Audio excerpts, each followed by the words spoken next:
come on in hore u soo dhaaf ama soo gal ama come in hore u soo dhaaf ama soo gal waa fahantay marka aad qof inaad ahayd soo dhaaf hore u soo dhaaf soo gal waxaad dhigi kartaa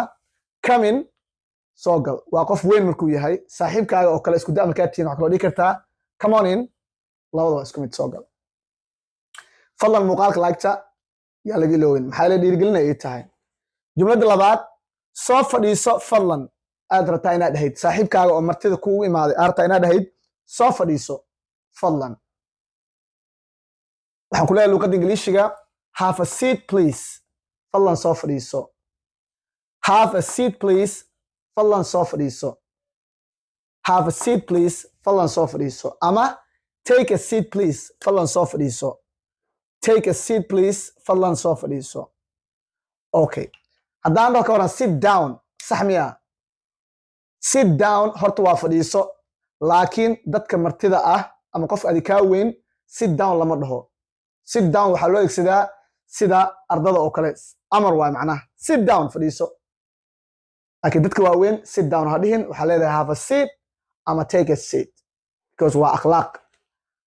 okay soo dhawow guriga waa gurigaage ku dheh luuqadda ingiliishiga waa jumlad muhiim ah soo dhawow guriga waa gurigaage waxaan leenahay welcome make yourself at home soo dhawow guriga waa gurigaage welcome make yourself at home soo dhawow guriga waa gurigaage welcome make yourself at home soo dhawow guriga waa gurigaage maxaa laga wadaa make yourself at home make yourself at home guriga waa gurigaage waxaa laga wadaa haddaad tv rabtid waa shidan kartaa haddaad rabtid inaad qoystid waa qoysan kartaa kushinka waa aadi kartaa cunto waa soo guran kartaa make yourself at home waxaad waa samayn kartaa guriga waa gurigaaga saasaa laga wadaa waana jumlad muhiima okay jumladda afraad waxaad cabto makuu keenaa waa muhiim qof makuu fadhiisto waxaad cabto makuu keenaa horta intaadan tan dhihin waxaa kaloo dhigi kartaa qofka hadduu alaab wato ama boorso waxaa leedahay can I take your bag boorsada makaa qaadi karaa meel makuu dhigi karaa can I take your bag okay can I take your umbrella can I take your coat jaakada makaa qaadi karaa saasaa leedahay kadib waxaa leedahay waxaad cabto makuu keenaa waxaad cabto makuu keenaa waa muhiim okay waxaa ku leedahay luuqadda ingiliishi marka waxaad cabto makuu keenaa would you like something to drink waxaad cabto makuu keenaa would you like something to drink waxaad cabto makuu keenaa would you like something to drink waxaa cabto makuu keenaa waxaa kaloo dhigi kartaa waxaa cunto makuu keenaa hadduu gaajaysan yahay waxaa dhigi kartaa would you like something to eat waxaa cunto makuu keenaa would you like something to eat the same way kadib qolkaaga tusaysa waxaa leedahay kani waa qolkayga fadhiga ku dheh luuqadda ingiliishiga kani waa qolkayga fadhiga okay kani waa qolkayga fadhiga waxaan leeyahay this is my living room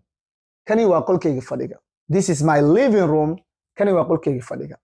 kani waa qolkayga fadhiga waxaan leeyahay this is my living room waxaa kaloo dhigi karaa this is my sitting room kan waa qolkayga fadhiga waxaa u badan dadka ingiriiska joogaan waxay dhahayaan sitting room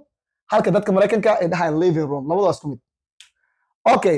aaway suuliga caloosha laga qaban karaa sometimes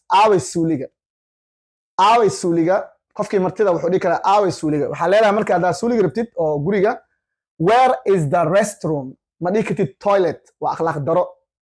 bathroom waa dhigi kartaa laakiin xilligan restroom aa fiican inaad dhahayd where is the restroom aaway suuliga where is the restroom aaway suuliga okay hadiyad ayaan kuu keenay ku dheh luuqadda ingiliishi comment kusoo qor